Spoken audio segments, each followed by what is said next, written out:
Ora então, muito boa tarde. Antes de mais, novamente agradecer a todos vós que estão aqui presentes depois de um dia de trabalho para muitos de nós. Começa a haver já alguma moldura humana, parece que a persistência começa a render. Hoje temos um debate especial por dois motivos. O primeiro motivo é especial porque é o aniversário da Saloia TV, o 7º aniversário, portanto estão de parabéns, também a persistência também está a render.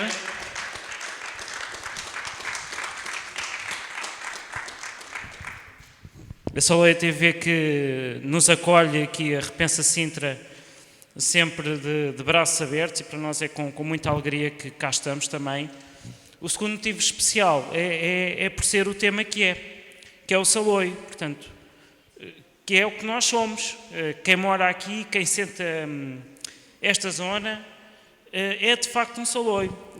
Temos ainda este diagnóstico, este preconceito do Saloio, de uma conotação negativa com o Saloio. Vamos tentar também desmistificar um bocado isso e se calhar passar também a mensagem que temos de ter orgulho em ser Saloios.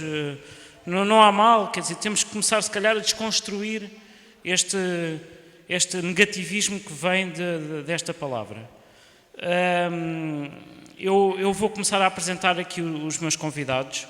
Temos aqui ao meu lado, tenho aqui o Tia Mafra, que é aqui um grande Saloio, já com 84 anos, não é verdade, Tia Mafra? Já feitos. Depois temos ali o Sérgio Luís de Carvalho. O Sérgio é escritor e professor de História e História da Arte e é também diretor científico do Museu do Pão e do Museu da Cerveja. Estou certo, não falhei em nada. Ok, ótimo. Na ponta, João Rodil, historiador, escritor e divulgador da história local de Sintra, da zona Saloia, antigo diretor do Jornal de Sintra, vice-presidente de Alagamares, fundador da Liga dos Amigos dos Capuchos, uma atividade cívica em pleno, sempre com muita atividade. Eu antes de iniciar aqui as perguntas, eu tive a ver alguns dados na Pordata e gostava também de partilhar convosco, acho que é um bom enquadramento para o nosso início de conversa.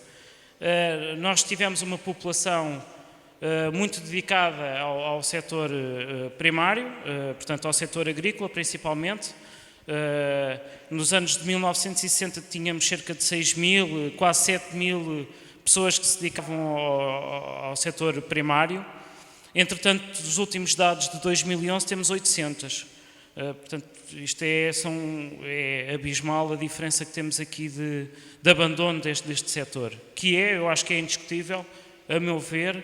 Falar do Saloio tem que se falar obrigatoriamente da atividade principal do que o Saloio tinha, que era, portanto, a agricultura, viver do campo.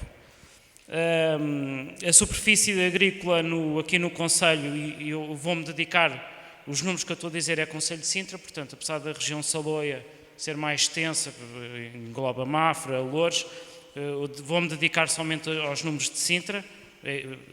Repensa Sintra, é para pensar Sintra. Tínhamos uma área em 1989 de 10 mil hectares, sensivelmente. Em 2009 tínhamos de 5 mil. Portanto, em 20 anos diminuímos para metade a área de superfície agrícola. Um dado que eu acho que justifica bastante também o abandono da atividade agrícola, ainda há pouco estava a falar disso também com o Tia Mafra, é que de facto na evolução dos ordenados entre os diversos setores, onde temos, e já era um setor onde se pagava mal e continua a ser, portanto assistimos a uma evolução de vencimentos no setor secundário e terciário bastante superior que ao primário. Portanto, julgo que isto também justifica em parte este abandono. Curiosamente, em 2014 tivemos um acréscimo de ofertas de emprego na área agrícola. E dito isto e partilhado estes dados, vou começar precisamente aqui com o Tia Mafra. Hoje não tenho nenhuma senhora no painel, infelizmente, portanto acho que me cabe começar pela pessoa mais velha. Tia Mafra, estávamos há pouco a falar como é que O Tim Mafra chama-se Tim Mafra, mas não mora em Mafra. Conte lá essa história, como é que foi morar para Sintra? Conte-me lá novamente como é que foi essa mudança. A malta da mocidade, rapazes novos e raparigas. É claro, eu fui nascido e criado em Mafra, mas a minha mãe era carvalhosa aqui muito perto, que era a de Conselho. Ela casou, foi para Mafra, teve lá os filhos dela, eu era o cuiço. E depois os meus irmãos diziam, estás a ver os foguetes? Estou. Isto é na festa de São Miguel de Oudrinhas. Eu ouvia falar, mas nunca tinha visto. Um irmão meu, tinha mais, naquela altura, esse tinha quase 8 anos a mais que eu, que era a seguir. Convidou-me para vir à festa e eu vim. Íamos ali para a festa, raparigas, rapazes, ele ia dançar, mas o gajo avisou-me no caminho, olha, que não arranjar namoro, à noite tem que pagar a ceia. Eu olhei para o gajo e me disse, não está bem. Mas eu era mais novo, eu, naquela altura tinha 19 anos, o gajo era Praça Velha. Viemos, depois o gajo andava lá a dançar com uma rapariga e depois quando me aparece diz-me, olha, desenracha-te que tu tens de pagar porque eu já arranjei namoro. E eu perguntei-lhe com quem? Que aquela que eu ando a dançar. Então está bem, calei-me. Disse nada, fui atrás dele. Quando a música começou a tocar, ele ia para ficar para dançar, não tem com ele de lado. Fui eu dançar com ela. Depois, eu dancei 3 ou 4, mas depois a festa acabou, não é? Depois, então, qual foi o namoro que tu arranjaste? Afinal, que não arranjaste namoro nenhum, estavas-me a querer era encabar, não era?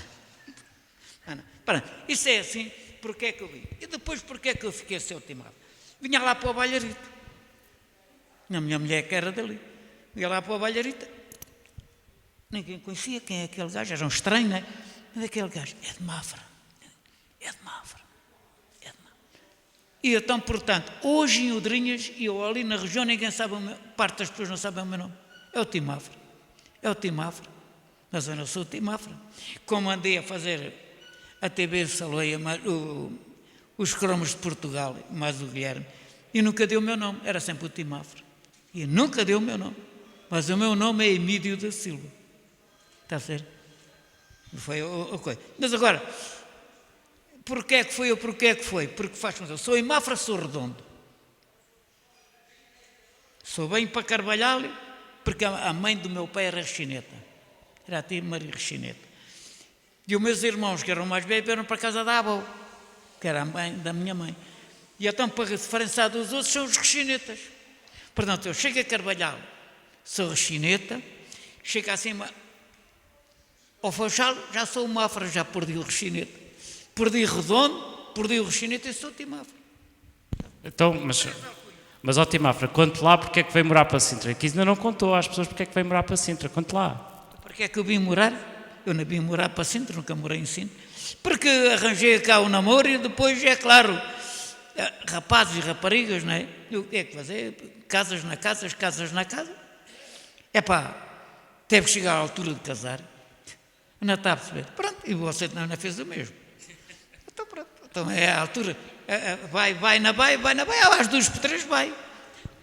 Pronto, o Tim Mafra basicamente veio morar para Sintra, para o Conselho de Sintra por amor. Era isso que...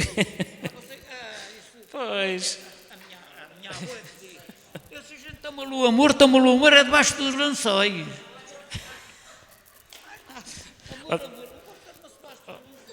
O Tim Mafra, então agora conte-me lá, o Tim Mafra há quantos anos é que trabalha no campo? Diga-me lá há quantos anos é que se dedica aqui a trabalhar no... Com 14 anos. A acompanhar os homens que o meu pai tinha por conta dele, não é? Ele era pedreiro, trabalhava na escola prática de infantaria, em Mafra, no convento. E eu tinha que ajudar a minha mãe. Mas andei no monte desde os 7 aos 11, para os 12. Mas sempre descalço. Autobutos. Está a perceber, não? Eu reboquei-me a parede com queijo. Já não podia ver queijo, hoje não como queijo. Está a perceber, não? Pronto. Mas o tempo onde eu passei, como eu fui criado, é muito difícil. Eu andei descalço, meu pai já tinha bois, já tinha trigo, já tinha vinha, já tinha tudo. E ele disse que eu tinha que passar o caminho que os outros passaram, os mais velhos, que eu era o cuiço. Eu tinha uma irmã 21 anos a mais do que eu. E o pai desta que tinha o restaurante em São Domingos, ali em Sintra, tinha 20. Eu tive que ir armar. Hoje não. Hoje o gajo ainda não nasceu, já tem botinhas de lã, já tem tudo. E eu andava de escola. É diferente. E se voltasse isto a 45? Obrigado, tio Mafra. A gente deixava isto, deixava aquilo. Não funchava onde alguém mexia nas coisas? Nada. Aquilo estava ali, você deixava no caminho, as pessoas passavam, punham em cima da parede, este é deste, está aqui. Achava-se uma coisa, pendurava-se logo, a saber que era o dono daquilo. Hoje não. Hoje a gente, o que deixarem, botaste nas costas já nem é teu. Mas não é só na coisa, é em animais, é em tudo. E hoje não há vergonha, não há respeito, não há, para lá, justiça que obrigue, isto é pá, o que é que estás a fazer? Não há. Mas, Tio Mafra, mas diga-me lá uma coisa.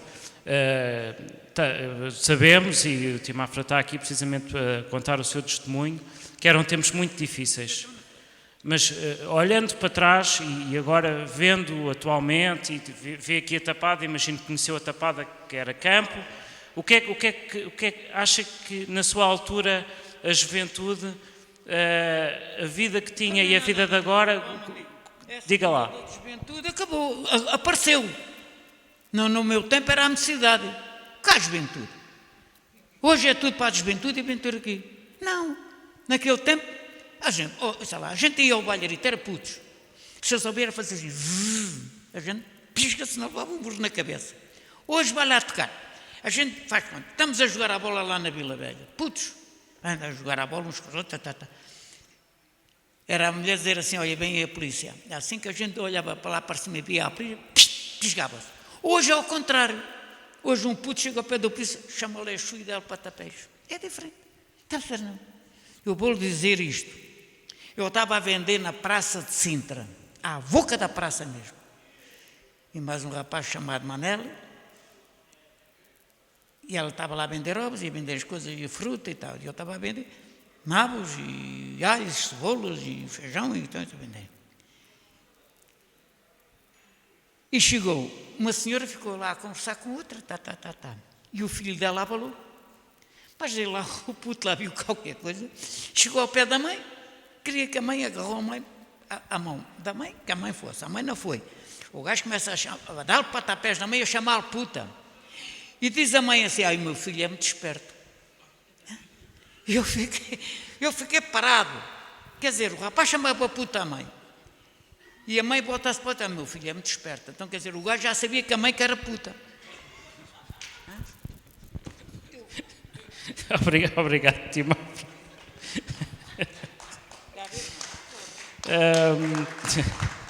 Depois desta introdução aqui do Tio Mafra, eu gostava de... Espera lá, já falamos mais. Deixa-me falar também aqui os outros convidados, está bem, Tio Mafra? Já falamos mais um bocadinho. Pegando aqui precisamente nesta transição da juventude e nesta dificuldade que nós sabemos que havia da juventude que trabalhava no campo e desta juventude que temos agora mais urbana, e eu agora passava se calhar a palavra ali ao João, gostava de ouvir o João sobre isto. Nós sabemos que há um conhecimento que o Tio Mafra tem, que as pessoas que trabalham no campo têm, que neste momento não passa para uma geração mais nova, mais urbana. E isso também é conhecimento e é riqueza. O que eu gostava de ouvir a opinião do João é como é que nós conseguimos estimular a nossa juventude também a ter contacto e a valorizar este conhecimento desta Sintra rural, que para a maior parte de nós, e eu incluo-me nesse grupo, como é que nós conseguimos transmitir este conhecimento e também estas dificuldades na vida também para conseguirmos valorizar. Como é que conseguimos fazer isso, João? Bom, eu acho que eu apanhei o meio das duas gerações, portanto eu estou no meio dessas duas gerações e dessa mudança quase radical na paisagem humana da nossa zona. Eu sou neto de agricultor, sou filho de agricultor e portanto também fui habituado a trabalhar no campo desde muito novo, desde pequenino. E portanto ganhei toda essa experiência, toda essa essa enorme sabedoria que os Salões têm, não é? E que é uma sabedoria ancestral, milenar, diria, de trabalhar o campo e de trabalhar o campo de uma maneira bastante diferente de outros agricultores no país ou no mundo, porque nós temos uma especificidade, quer de clima, quer de colheitas, que nos obriga a ter um conhecimento muito específico da região, portanto, quer do clima, quer das culturas. Bom, eu tenho filhos, os meus filhos têm uns 20 e tal anos e todos eles sabem trabalhar no campo. Portanto, isso depende muito da educação que levam em casa. E hoje, aquilo que eles mais gostam de fazer é realmente agricultura ou pesca, porque nós estamos ali, eu nasci no litoral, portanto, estou ali entre o mar e a terra, e, portanto, esse conhecimento é transmitido se as pessoas quiserem transmiti-lo. E depende muito dos pais. Isto depende muito dos pais. Na altura, quando eu era miúdo, gostava-me muito ir cavar vinha, ou podar, não é? ou apanhar batata, o que fosse. Mas hoje eu dou extremo valor a isso, porque eu digo sempre aos meus filhos, saber não ocupa lugar, como dizem os Salões, e sobretudo é um ato de sobrevivência. É um ato de sobrevivência. Todos eles sabem plantar umas alfaces, todos eles sabem apanhar batata, enxertar uma árvore de fruta ou uma videira. Portanto, todos eles têm capacidades, em caso de necessidade, de recorrerem ao campo novamente. E recorrem, por gosto hoje. É claro que a agricultura, como disse, e por esses números se notam bem, a agricultura é muito pouco valorizada, portanto, em termos financeiros, não permite grandes... E por isso é normal que as novas gerações tenham procurado outros caminhos, outros rumos, tanto mais que tiveram acesso ao ensino, não é? Já a minha geração teve acesso ao ensino e, portanto, procuraram outros rumos. Agora, quem experimentou esse trabalhar a terra, esse amor a ver crescer as coisas, nunca o perde. Pode estar num emprego longe, mas tem sempre na ideia, pelo menos, pode não exercer, mas tem sempre na ideia que gostaria muito de ter uma horta, um pomar, uma vinha. As pessoas têm sempre essa noção. Aliás, a agricultura aqui nos Salões está muito associada também aos animais. E, portanto, nós sempre criamos animais de casa ou animais para venda, especificamente, juntamente com a agricultura. A agricultura e a pecuária esteve sempre muito ligada, não é? Portanto, aliás, eu recordo que até finais da década de 60, a maior freguesia do concelho, em termos populacionais, era a freguesia de São João das Lampas, não é? Não era o Cacém ou aqui o Algarão, não é? Era São João das Lampas, e tinha um conjunto de gado bovino bastante considerável em termos do país. Porque toda a gente tinha 2, 3 vacas, toda a gente tinha em casa 2, 3 vacas que davam bezerras, isso era um modo também de sustento da família. Isso queria dizer que havia uma mancha de animais só naquela freguesia bastante considerável, não é? Bastante considerável. Portanto, este amor aos animais, à terra e, no meu caso, também ao mar, é próprio da gente de Saloia. É uma coisa que está enraizada e que dificilmente sairá para quem alguma vez praticou verdadeiramente a coisa, não é? Obrigado, João. Aqui ainda neste seguimento, eu julgo que isto é crucial. Eu vou focar muito, daqui a pouco já vou passar a palavra também à plateia, mas porque eu acho realmente que há aqui uma grande falha, não é falha, mas um desprendimento, talvez, digamos assim, entre esta situação rural e urbana. Portanto, nós temos o nosso concelho e sabemos que é assim, temos, portanto, estas malhas urbanas, como aqui o Casa Tapada, e depois temos os casos de zonas rurais completamente distintas.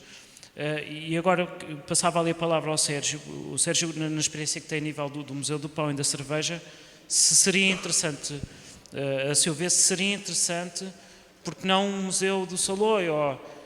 Será que isso de alguma forma conseguimos voltar a introduzir este conhecimento? E quando eu digo voltar a introduzir, não é no sentido obrigatório de estimular a economia nesse sentido, é a geração mais nova também valorizar, portanto, estas dificuldades e também os conhecimentos e criar aquilo que o João dizia, que eu entendo, mas não temos neste momento.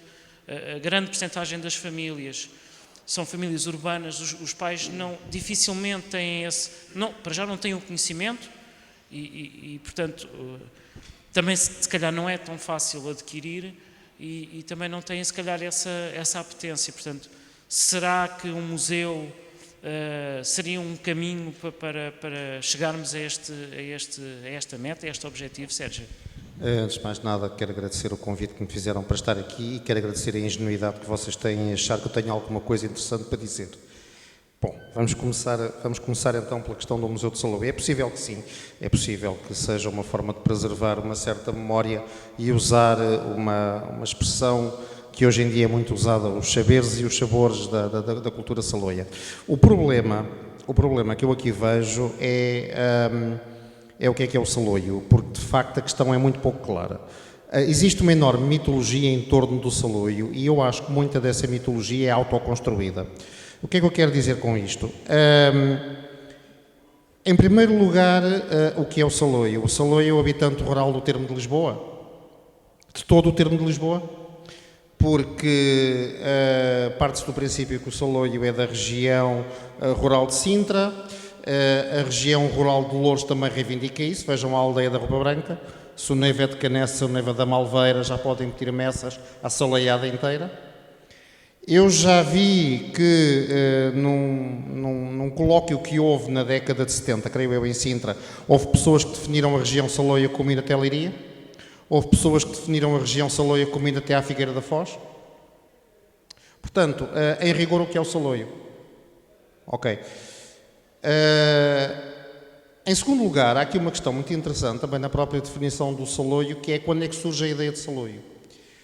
E, surpreendentemente, a ideia é capaz de surgir muito mais tarde do que aquilo que por vezes nós pensamos. Ou seja, na nossa mente há uma mitologia do Saloio, como eu disse. Os mitos são muito giros, mas são muito perigosos. Porque muitas vezes o seu contacto com a realidade é difícil. Vamos lá ver.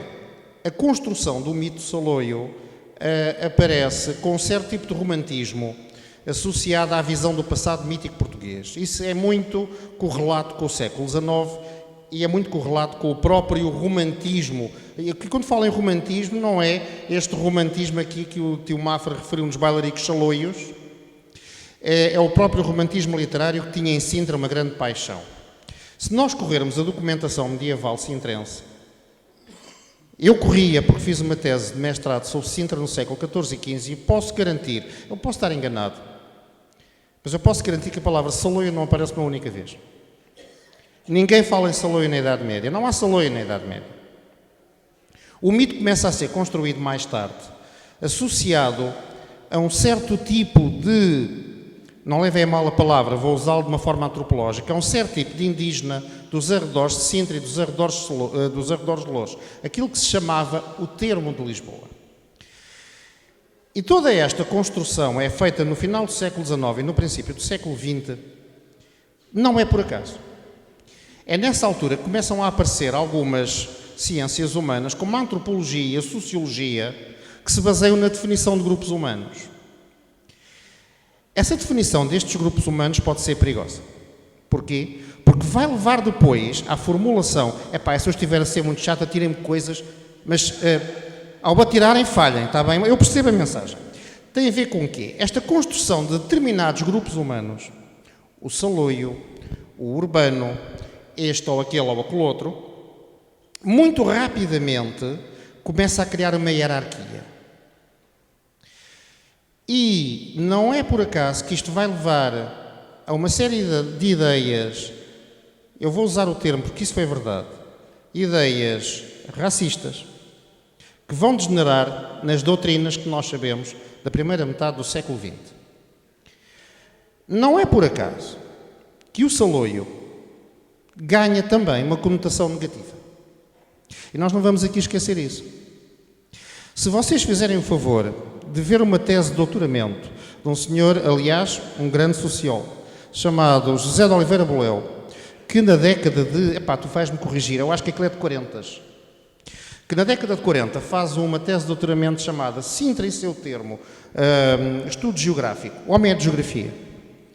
Ele entra por um caminho que nós agora lemos e achamos aquilo altamente suspeito. E atenção, que é um académico reputado e um homem de boas intenções, que ele faz o estudo antropológico do saloio. E ele chega a fazer medições, isto é verídico, do crânio do saloio, tentando encontrar um tipo físico. E começa a entrar em campos que são muito perigosos, que é o crânio do olicocéfalo. E é a medição da distância entre as pupilas dos olhos. E passa daí para a caracterização do saloio. É um homem honrado, é um homem ligado ao campo, é um homem que sim senhor, mas é um homem manhoso. É um homem, enfim, no sentido geral, é um homem que, ele dá exemplos muito engraçados. O saloio só acredita naquilo que alguém lhe diz quando ele pede uma informação, se pagar a informação. E daí vem a conotação negativa do saloio que nós ainda hoje usamos, que é saloice, é saloiada, não é? O que é que eu quero dizer com isto? Eu quero dizer, quero chamar a atenção das pessoas, que o fenómeno do saloio, o mito do saloio, tem muito de construção tardia. Até ao século XVIII não se fala em saloio. É no século XIX que se vai criar a imagem do saloio, que se vai criar o mito do saloio. E ao criar a imagem e o mito, nós vamos então tentar encontrar características para construirmos o nosso mito. É aquela velha história, se procuras, encontra o que queres. E também não é por acaso que é só no século XIX e no século XX que se vai tentar encontrar a origem da palavra saloio. Ora, há quem diga que era um imposto que os mouros, os muçulmanos, pagavam no termo de Lisboa para poderem exercer a sua religião. Há quem fale que é um tipo de pão durásio que os mouros comiam na Idade Média. Há quem fale que está ligado a uma pseudo-tribo berbere do norte da África, que ninguém encontrou, a não ser o tipo que inventou esta tese. Ou seja, é um mito que se constrói a si mesmo. E se eu agora fosse advogado do diabo, eu diria, o que é que caracteriza o saloio dos arredores de Sintra, que seja diferente de um outro homem, ou de uma outra mulher, de uma outra área rural do nosso país? Estão a ver? Portanto, atenção, que o mito do saloio tem algo de autoconstrução. O mito do saloio, para o bem e para o mal, é um fenómeno historicamente datado. E isto foi um bocadinho ao contrário do que nós estamos aqui assim a dizer, mas eu quero chamar-vos a atenção para esta vertente histórica que é importante. Eu sou de História, portanto eu sou como aqueles médicos que encontram sempre qualquer coisa no doente que tem a ver com a sua especialidade. Um tipo chega lá e diz, ai doutor, eu há 15 dias que não obro. O gajo é ortopedista, isso é dos ossos, pá. Estão a ver? Se ele fosse neurologista dizia, isso é nervos. Eu vejo o saloio como um fenómeno histórico e quero chamar-vos exatamente a atenção para isso. Que é um fenómeno que tem muito de construção relativamente moderna. Século XIX, romantismo, os românticos eram tarados por Sintra, eram também tarados por outras coisas, mas não vamos agora por aí. Tem a ver com uma construção histórica que tem muito, que pode ter muito também de ideológico. E desculpem lá esta provocação, não é? Eu tenho uma grande vantagem e desvantagem em relação a estes amigos. É que eu não sou de Sintra, estão a ver? Estou aqui por empréstimo. Mas isto também nos dá uma certa visão exterior.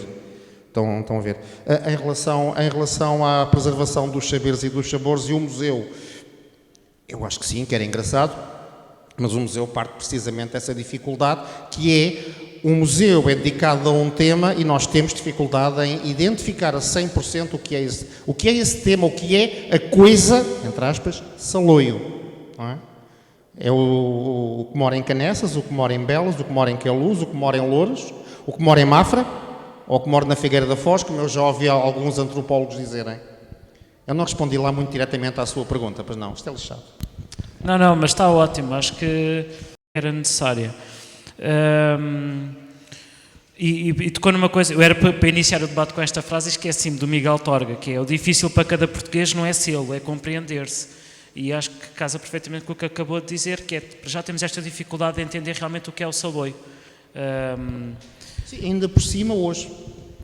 A população rural de Sintra, no primeiro numeramento que é feito, na primeira estatística que é feita, que é em 1527, que é muito incompleta, porque os tipos contavam as casas, não contavam as pessoas, não é?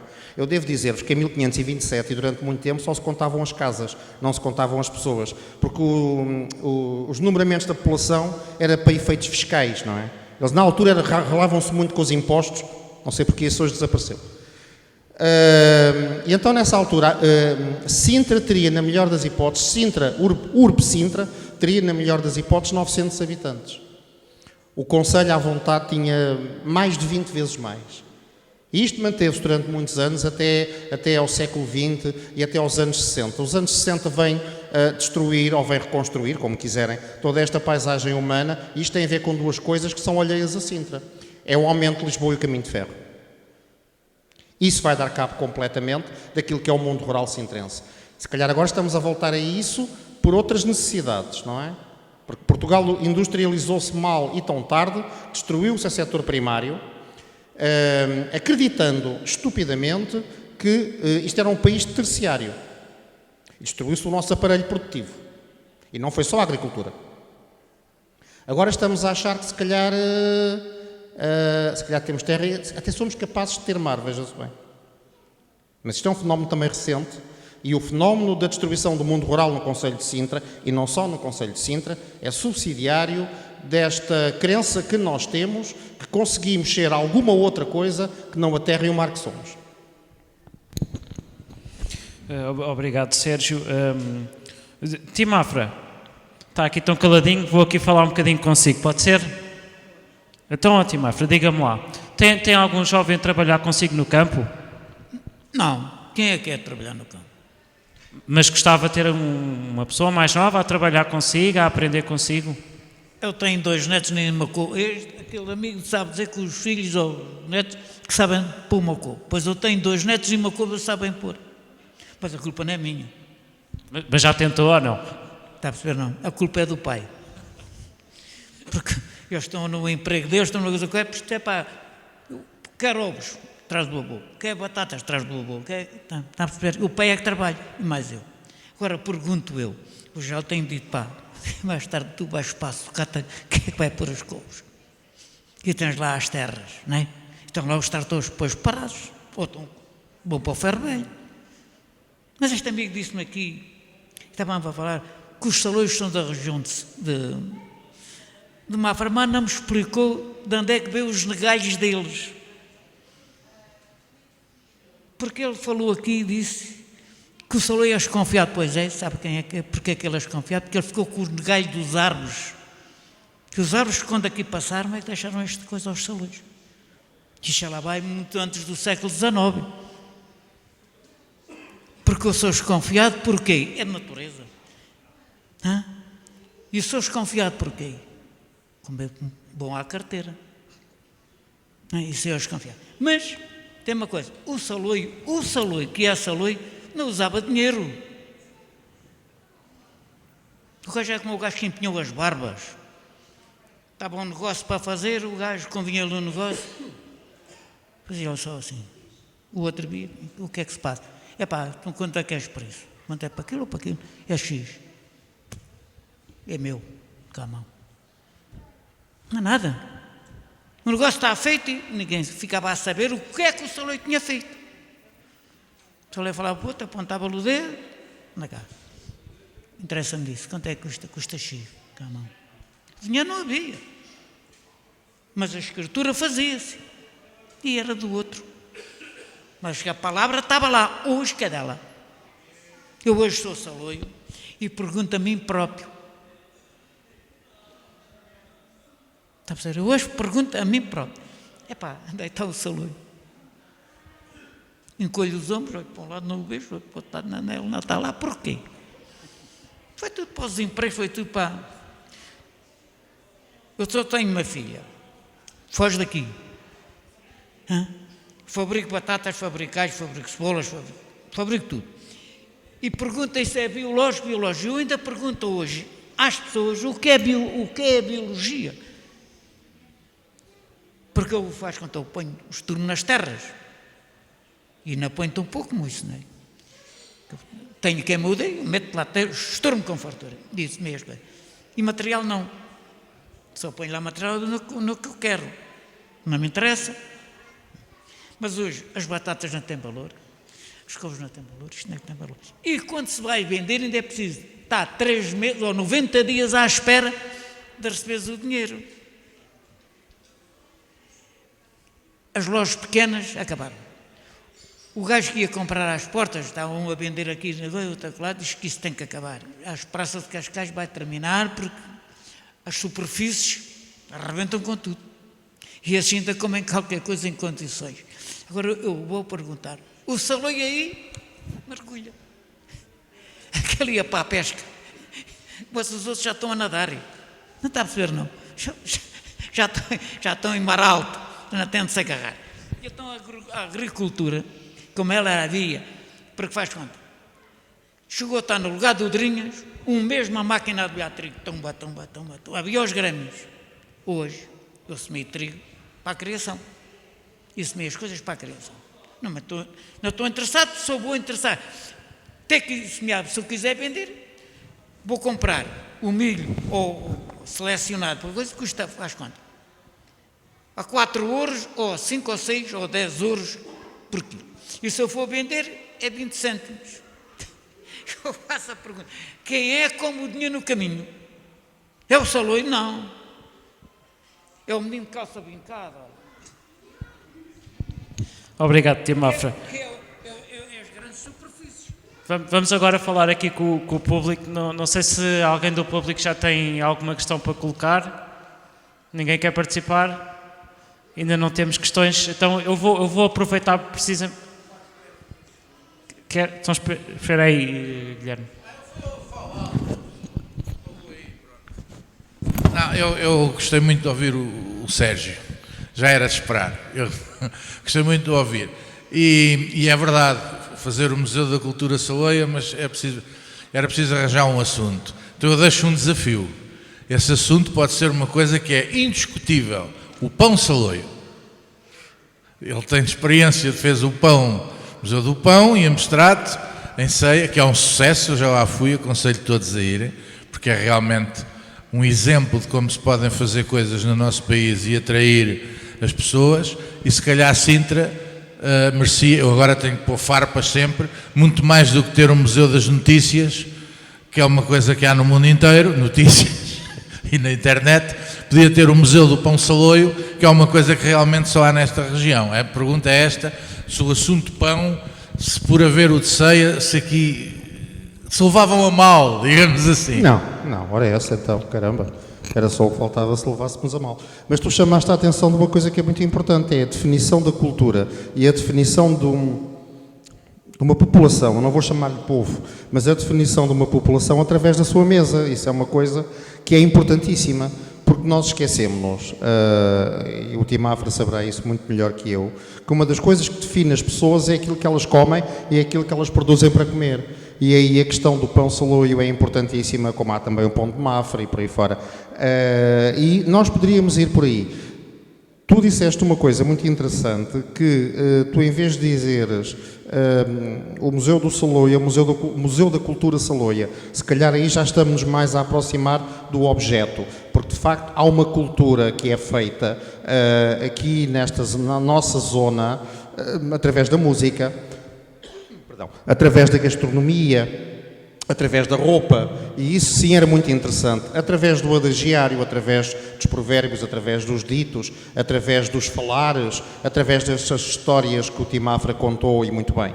E nós poderíamos, de facto,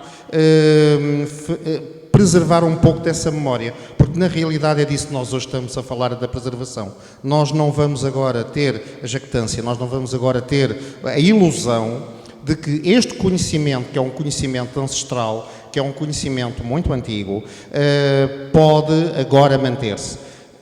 Eu não quero ser o portador das más notícias, mas não se vai manter. Os nossos jovens, os jovens a quem eu dou aulas, não sabem muita coisa deste saber. É um saber que não lhes diz nada. Mesmo quando nós o referimos, eles têm muita dificuldade em entendê-lo. E não é por nós não falarmos deles, mas vocês tenham noção que o jovem médio... Eu dou aulas numa escola que tem 70 nacionalidades. Escola Secundária de Mãe Martins. Eu dou aulas numa escola onde os meus melhores alunos me fazem perguntas do género: o que é que significa a palavra relojoeiro? Estou a falar do secundário. O que é que significa a palavra relojoeiro? O que é que significa a palavra serradura? Por acaso, numa turma, houve uma rapariga que sabia o que era serradura. Disse ela: é um doce. Desculpem, ela tem razão. Nós estamos a falar, por exemplo, de uma escola em que um dos meus melhores alunos do 11º ano me perguntou há poucos dias o que é que significa a palavra amplo. Amplo. Estávamos a ler um texto onde se falava numa definição ampla. O que é que quer dizer amplo? Ninguém na turma sabia.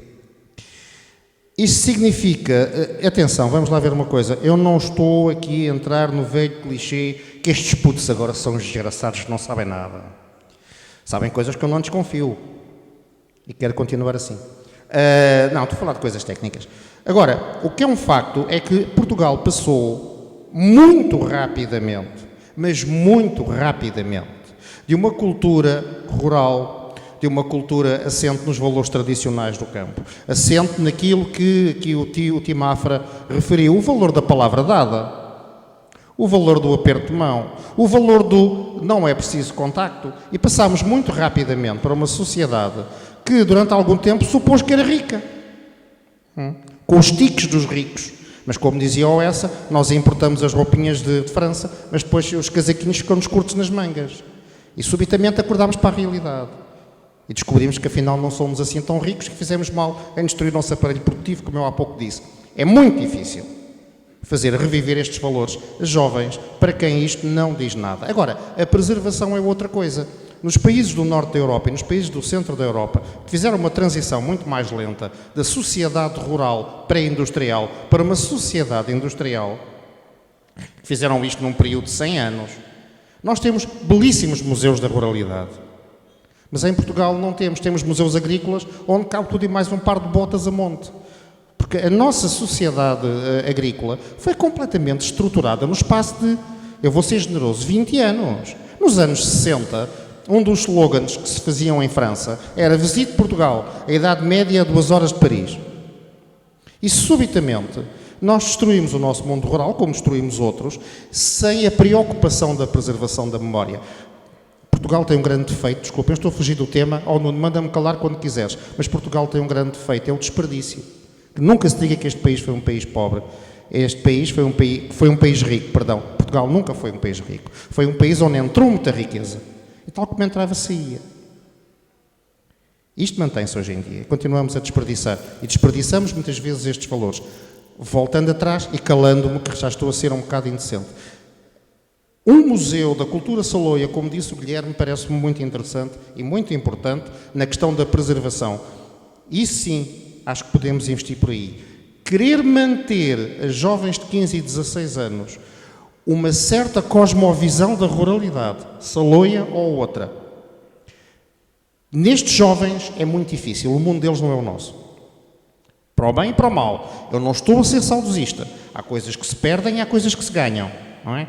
Só para terminar, uma coisa muito importante que aqui disse o Tio Mafra, a questão do árabe. Isto é muito interessante. Isso também faz parte da mitologia de Saloio, que é tentar-se filiar o Saloio naquilo que é, para usar um termo mais correto, o hispano-muçulmano, aquilo que mais tarde se chamou o Moro, não é?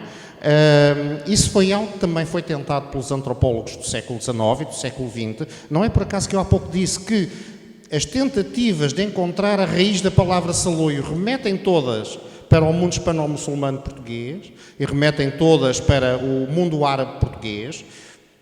A mim parece-me um bocadinho forçado. O saloio, como qualquer outro cidadão português, é fruto de vários contextos, de vários cruzamentos. Agora, tem uma coisa que também é comum a toda a sociedade rural, é que vive isolada da cidade. vive isolada da pseudo-elite urbana. E não é por acaso que aqui o amigo Tim Mafra citou uma coisa que é muito interessante, que é a atávica e permanente desconfiança que o mundo rural português sempre teve em relação às elites urbanas. Também por culpa das elites urbanas, não é? Mas isso é outra história. Sim, Sérgio, força, claro. Bom, cabe ao Sérgio desmistificar, a mim cabe-me mistificar, porque ao contrário dele sou saloio. E a mulher também. Eu sei. Olha, eu não. Não vivo com uma saloia. Eu queria dizer aqui duas coisas, não é contradizer o Sérgio, porque concordo quase plenamente com ele. Há aqui uma mistificação do século XIX, sobretudo dos românticos, e eu sei bem isso, não é? De puxarem o saloio de uma maneira romântica, muito mítica. Mas o que é facto é que me parece duas coisas. Primeiro, as pessoas são aquilo que comem, como diz o Sérgio. Muito bem. São aquilo que fabricam para comer. Muito bem. E são também moldadas pela geografia e pelo clima do lugar. Todas são. Um esquimó é moldado pelo clima dele. Um indígena de uma tribo na Amazónia é moldado pelo clima dele. E nós também fomos moldados pela nossa geografia e pelo nosso clima. E isso deu-nos algumas especificidades. Quando falava, o Guilherme estava aqui a lançar, mais uma vez, isto para nós já é recorrente, há 7 anos, pelo menos, 7 ou 8 anos, já é recorrente, lançar a bisca do Museu da Cultura Saloia, ou do Pão Saloio, ele já vai por aí, pronto, já está por todas. Eu, na década de 90, no princípio da década de 90, fiz um projeto que entreguei na Câmara, onde não era um museu, não era bem, ou não era só um museu que eu queria fazer, era um centro de interpretação da região Saloia. E não estava a dizer que era um centro de interpretação dos Saloios de Sintra, estava a dizer um centro de interpretação da região Saloia, Tucur, ou seja, amplo. Aquele termo que o aluno não sabia. Amplo. Abarcando, portanto, aquilo que eu considero, ou que a maior parte dos antropólogos e dos etnólogos, embora alguns deles sejam muito duvidosos, consideram que há uma cultura congénere, ou uma cultura mais ou menos homogénea.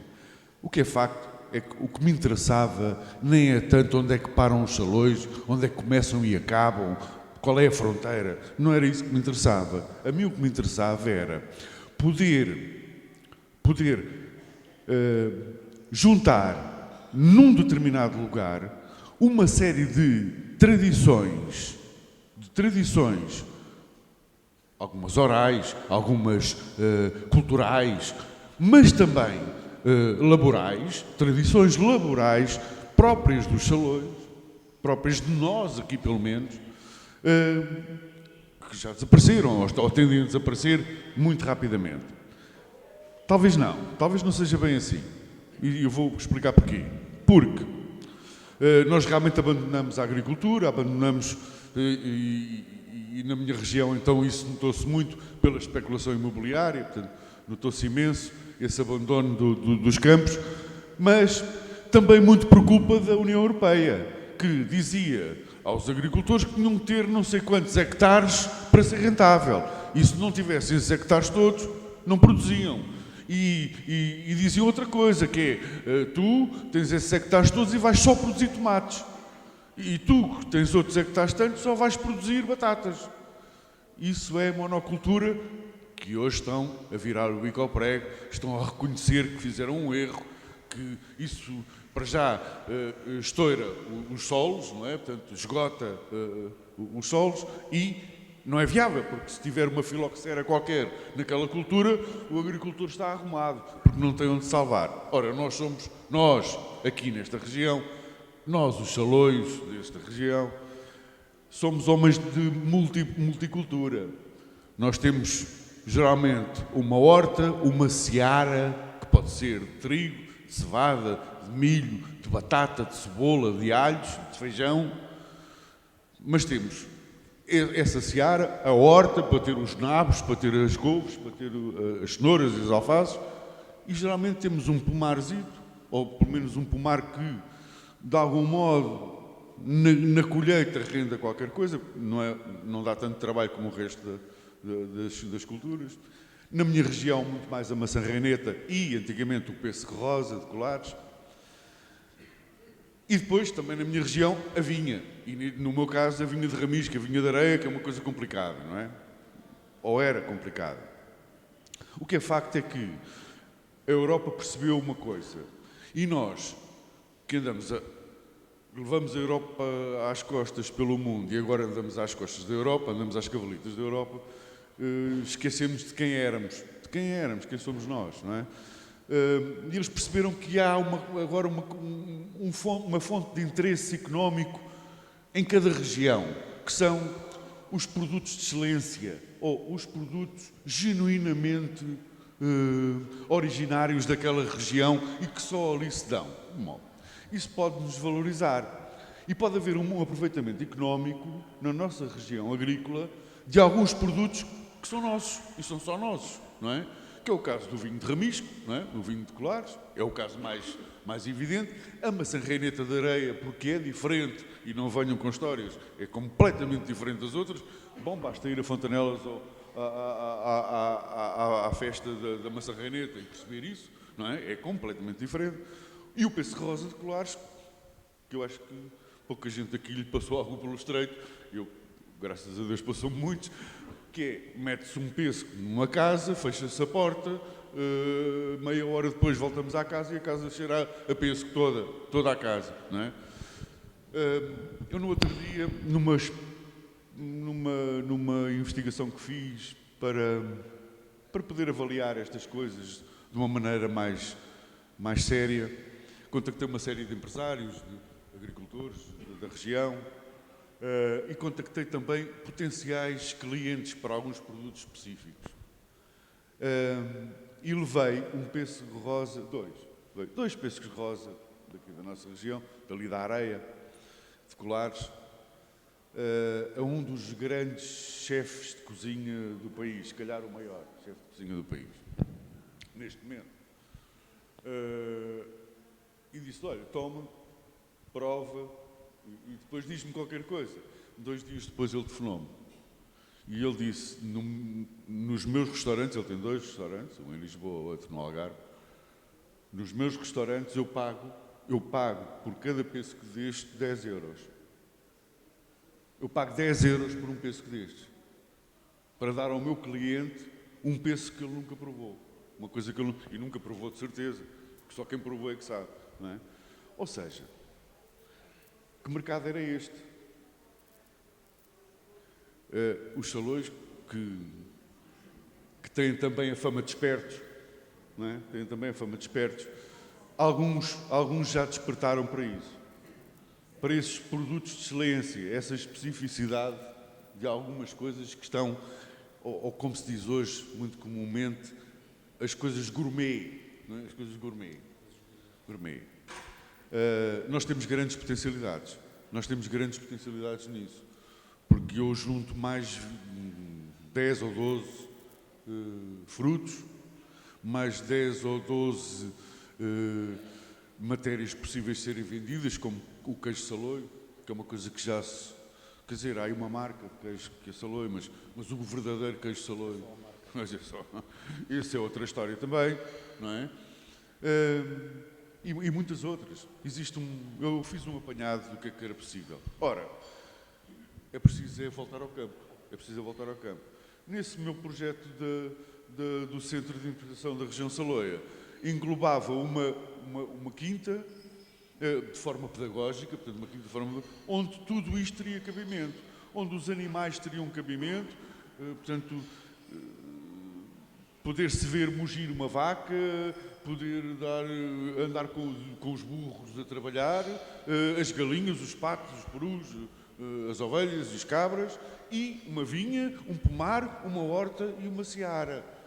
O forno do pão e um restaurante, muito provavelmente, que poderia potenciar este espaço, um restaurante com a nossa belíssima gastronomia. Com a nossa belíssima gastronomia, não é? Algumas que estão em risco de se perderem, alguns pratos. Com a nossa doçaria também, o arrobo, que é uma coisa única, não é? É um doce que se faz sem açúcar, portanto, e que dura uma vida, dura mais do que a marmelada. Portanto, essas coisas era bom que não se perdessem. Era bom que não se perdessem e não só. Era bom. Eu não estou a dizer que vamos incentivar os jovens a voltar ao campo. Volta quem quer. Não é? As pessoas têm a liberdade de voltar ou não, ou de escolherem as suas opções de vida. Agora, era bom que pelo menos eles tivessem uma aproximação e uma noção dessa realidade. Dessa realidade. E se calhar apontar-lhes opções e caminhos de possível trabalho e riqueza dentro desse meio. Há curiosamente agora neste momento, parece-me, e algumas reuniões que tive com agricultores, parece-me que há uma certa inversão. Há alguns jovens a trabalhar neste aspecto, a trabalhar no campo, em coisas específicas, muito dentro da agricultura biológica, porque está na moda e as coisas pegam, não é? E porque rende, que é uma coisa que rende, e isso leva pessoas a fazê-lo, e também nesta especificidade de alguns frutos e algumas culturas. As ervas de cheiro também, é uma coisa que está muito na moda. Portanto, alguns estão a pegar nisso e estão a fazer algumas coisas. É mínimo, não é? Obrigado, João, e desculpa ter-te chamado, Sérgio, há pouco estava aqui tão distraído nos meus pensamentos. Não sei se há alguém do público... Sim, com certeza. Não, faço questão. Pronto, há pouco o João estava a dizer que o Saloio é considerado também uma pessoa esperta, é visto como uma pessoa esperta. O João ou o Sérgio conseguem, já vimos que, portanto, é difícil caracterizar o Saloio, ou porque é que se chama Saloio. Conseguem dar-me um sinónimo para a palavra Saloio? Por exemplo?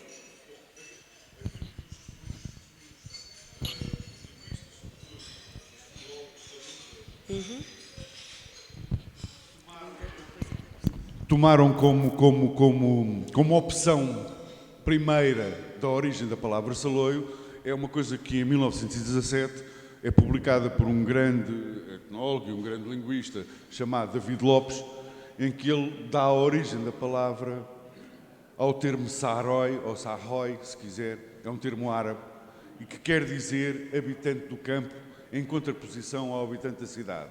Ou seja, para os senhores mouros de Lisboa, aqueles que habitavam o campo ao redor eram os Sarrói. E daí vir a palavra Sarói, para nós, Saloio, é rápido, não é?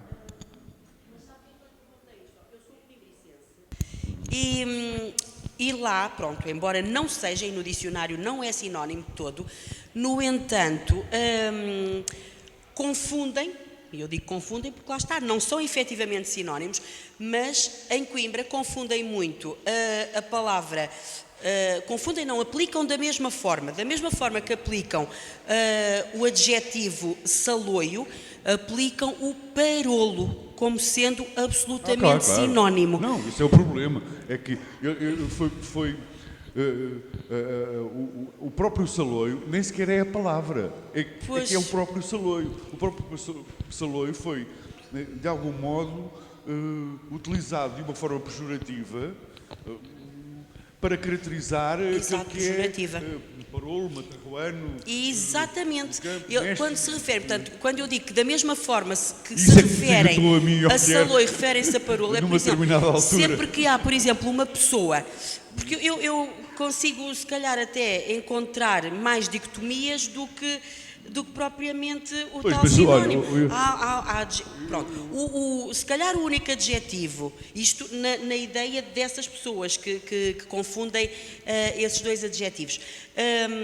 E eu, portanto, o único adjetivo que consigo ver, pronto, é o fato, porque eles nem sequer associam, em Coimbra acontece muito isso, nem sequer associam o saloio ao trabalhador rural, Não, ao claro morador não, da claro zona não. rural, não. Eles atribuem, por isso é que eu digo que confundem o parolo com o saloio, porque para eles parolo ou saloio é exatamente a mesma coisa e refere-se ao facto de serem rudes, de não saberem vestir, de estarem desatualizados, de não saberem falar.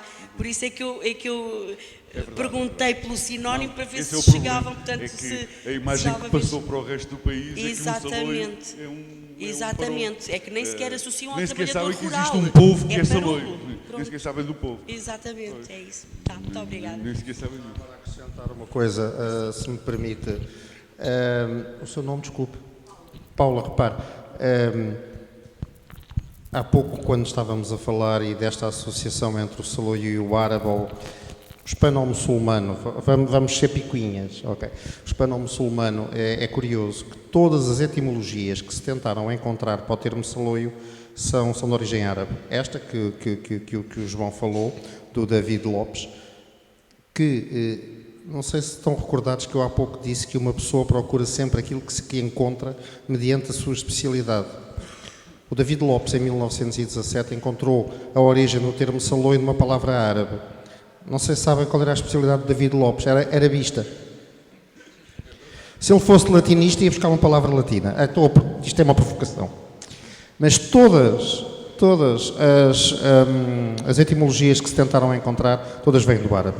Esta, sim, já anterior a ele, já desde o século XIX, não é clara. Não é clara a etimologia da palavra saloio. Existe ainda um outro termo, sabe? Um outro termo além do parolo, que é o bimbo. Sim, na Gênese, curiosamente, eu creio que bimbo designa os habitantes do extremo norte de Portugal. O que faz de mim uma pessoa casada com uma saloia e filho de uma bimba. Sempre é menos mau do que aquele rapazinho que refilou com a mãe no mercado de Sintra, porque esse era filho de quem era? Segundo ele mesmo, não é? Mas olha, o povo saloio, e eu refiro-me ao povo saloio de Sintra, bom, não pode ser assim, não pode ser visto assim, não pode ser visto como um bimbo ou como um parolo, ou como, olha o bimbo, coitados que são lá os... Repare, nós temos vários reis sintrenses, vários reis saloios, presidentes da República. E estou aqui a falar na política. Exato, mas pedimos, não, por acaso, até foram bons. Aqueles que foram presidentes até foram bons. Dom Afonso V, um bom rei. O filho foi melhor. Está bem. Mas muitos escritores, muitos navegadores, grandes navegadores, não é? Grandes descobridores. Portanto, pá, só temos razão de orgulho, não temos razão de nos intimidar com essa postura. Não é?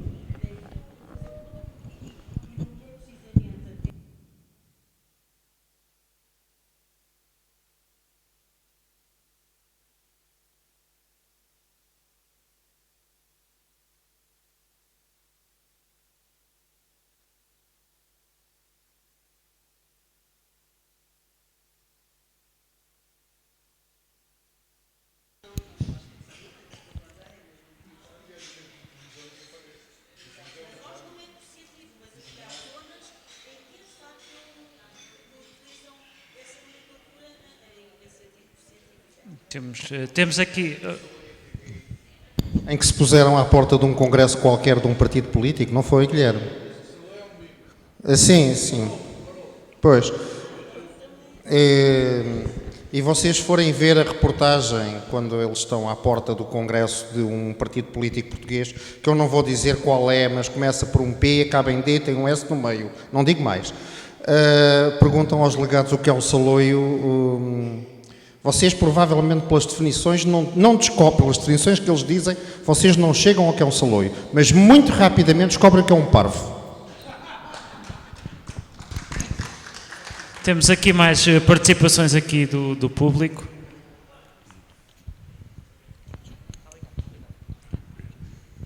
Deixe-me que eu discordo, há uma parte da sua intervenção que, quando fala dos jovens que numa aula não sabem o que é ampla ou que não sabem o que é serradura, os jovens são hoje um bocadinho, ou seja, a sociedade esqueceu-se um bocadinho dos jovens. Os jovens hoje, o tema é saloio, portanto, já lá vou, mas, portanto, se calhar o sistema de ensino que temos, alguns pais não esclarecem, não dão o necessário apoio que os jovens merecem. Porque eu, quando era estudante, nem toda a gente ia à escola. Hoje, até ao 12º ano, toda a gente é obrigada a ir à escola. Quer dizer que é mais fácil haver um grupo mais elevado de jovens que menos bem informados, porque também os pais não estão bem informados e já para não dizer que alguns professores não dão a necessária formação também aos jovens. Porque os jovens hoje não são nem melhores nem piores do que no meu tempo. Falando agora da palavra saloia, para mim, pessoalmente, tudo o que é saloio é bom. A fruta saloia é boa, os legumes saloios são bons, o homem saloio é um bom homem. Talvez não tenha, no fundo, infelizmente há uma certa sociedade que considera, é saloio, não sabe, não tem conhecimentos. Tem, no fundo é um bom homem.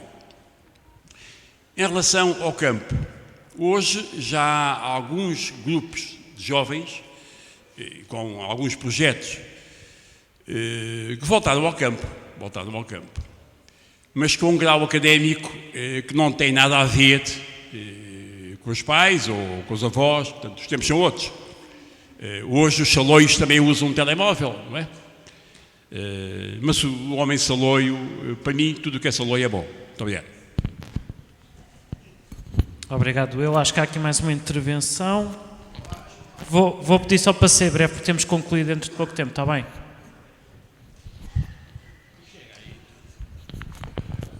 Ora, então, boa tarde a todos, João, Sérgio. Só para acrescentar aqui algumas coisas neste campo das definições do saloio e da historiografia que nos vem acompanhando até agora.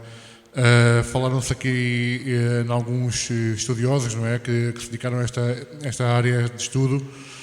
Eu retenho um, que é o Leite Vasconcelos, que ainda não foi falado, que ele próprio também, de uma forma mais precisa, define a área saloia como sendo, pronto, aquela pertence ao termo de Lisboa, correto?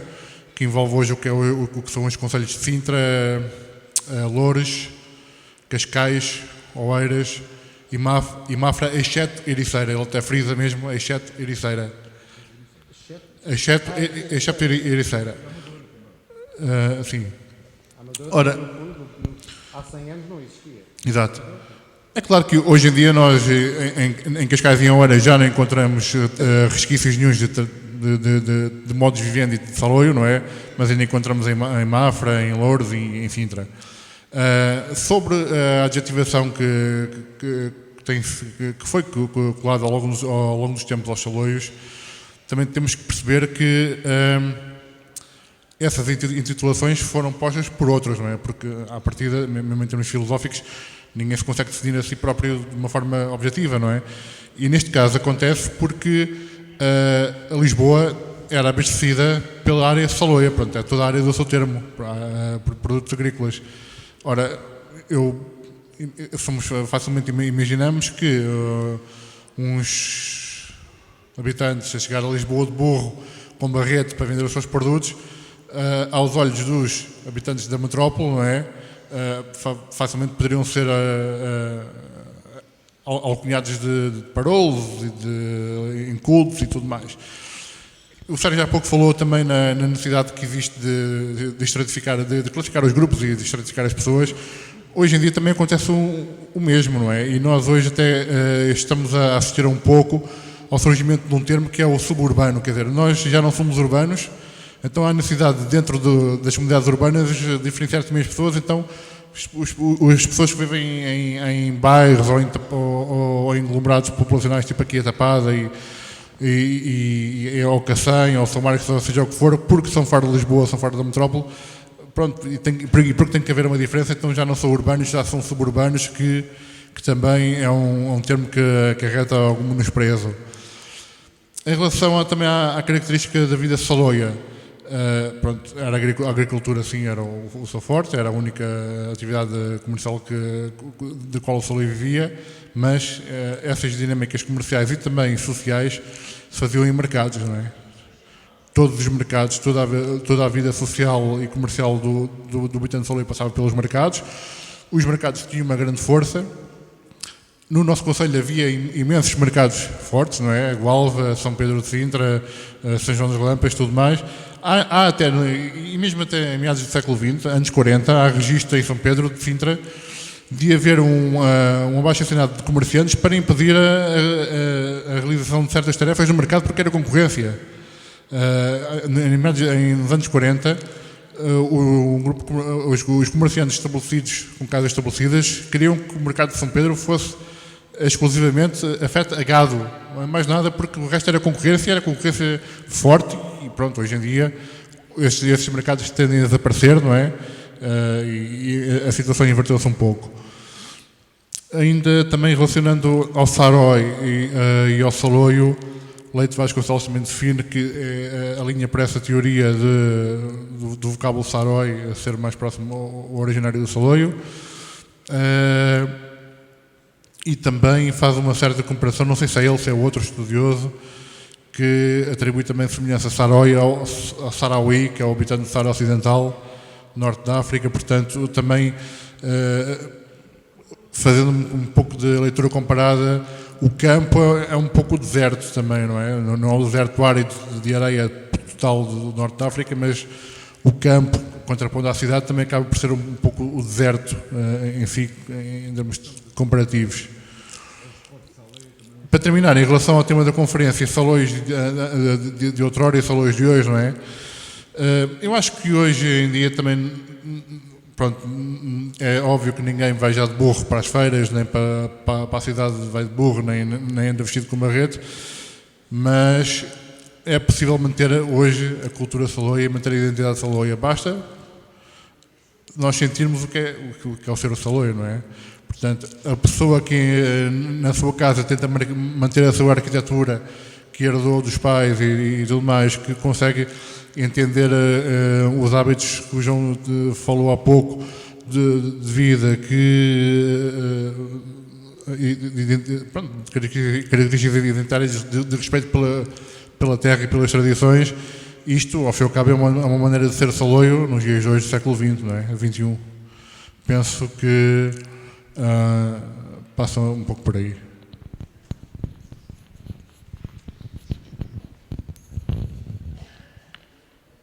É direto que é para a gente.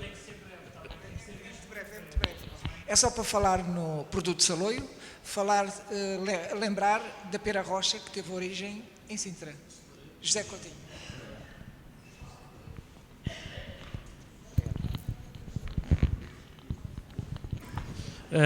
Bom, vamos ter de concluir. O Guilherme já me deu aqui um recado e tudo. Portanto, não, e temos. Sim. Mas eu não. Mas então, está bem. Então, aguarda só um pouco. Deixa-me então aqui fazer só aqui o ponto de situação. Antes de finalizar e novamente peço desculpa também pelo tempo não ser se calhar mais que aquilo que gostaríamos. Tia Mafra, diga-me uma coisa, se eu quisesse ir para o campo, posso contar consigo para me ensinar aquilo que sabe? Eu e mais jovens, podemos contar consigo ou não? Gostava? Faz essa pergunta, eu vou-lhe responder de outra maneira. Eu tinha vacas de leite e um dia qualquer o rapaz ali de Sintra não tem piolhos. Que rapaz, o doutor que vacina o gado disse assim, toma atenção no que ele te diz. Ela tornou, ótimo, até ele não tem piolhos, não, quem tem piolhos na cabeça é a gente. E quando a vida nos corre mal, pior. E onde é que depois fui? Por baixo do rabo da vaca, tive assim, tirei lá uma fava grande, está vendo é que ela tem os piolhos?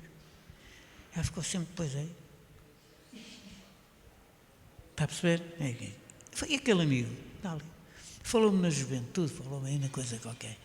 Hoje pergunto eu, andou na escola de putos, vão para o infantário, não sabem o que é monte, não sabem o que é. Portanto, eles não têm conhecimento das coisas. Mas andam 20 anos e quando passam para as pessoas não sabem dizer bom dia. Repare bem. E hoje temos a juventude, naquele tempo não tínhamos, era a mocidade. Entrava na escola com 7 anos, podia sair aos 11, se o gajo não fosse burro, aparecia aos 11. Eu saía de lá, sabia ciências, sabia matemática, sabia história, sabia geografia, sabia os verbos, sabia tudo. E não tinha nada, mas nada, era na cabeça. O gajo tinha a tabuada ali. E hoje eles têm uma merda de uma coisa pequenina para eles fazer as contas. Agora reparem, se perguntarem qualquer criança, mas a qualquer, até adulto já, quem foi os primeiros habitantes da península, quem foi o primeiro rei, quem era o pai do primeiro rei, quem era a mulher do primeiro rei, quem era a cunhada, a irmã do primeiro rei e o cunhado. Então, mas não me respondeu. Mas eu posso ir aprender consigo ou não? É? Pronto, então acabamos bem. Acabamos bem com... Tia Mafra, já temos professor. Infelizmente, eu gostava de dizer aqui algumas coisas, não quero tomar mais tempo, o João também tem que se ausentar. Portanto, resta-me agradecer a vossa presença novamente. Fazer um anúncio que nós vamos deixar de fazer os debates à quinta-feira para passar a ser à última quarta-feira do mês, portanto, todos os meses, até ao verão pelo menos, vamos fazer os debates, deixam de ser à quinta, passam a ser à quarta. Precisamos das vossas ideias, das vossas sugestões, das vossas críticas. Eu e o Pedro gostávamos que também viessem mais pessoas e também apelamos a que vocês passem a palavra, partilhem, para virmos todos aqui também aprender e falar uns com os outros, descobrirmos afinal o que é ser o Saloio, afinal. E não me vou prolongar mais. Novamente agradeço a vossa presença, agradeço aos meus convidados, obrigadíssimo, e passo a palavra aqui ao Guilherme. Queria só dizer que não há o Museu do Pão Saloio, mas vai haver o Festival do Pão Saloio, em São João das Lampas, não se esqueçam. O Festival do Pão Saloio é dia 23, 24 e 25 de Abril. No dia 24 de Abril vai ter uma particularidade. Como veem, nós emitimos em direto. O carro de exteriores não é um caminhão-tiro, é um computador portátil. As câmaras é isto, mas isto dá em direto e dá como deve ser. E no dia 24 de Abril vamos estar o dia inteiro em direto de São João das Lampas. O programa Troika de 4 que aqui gravamos vai ser gravado, vai ser emitido em direto e depois fica gravado e posto online às 3h30 da tarde, diretamente lá do Festival do Pão Saloio.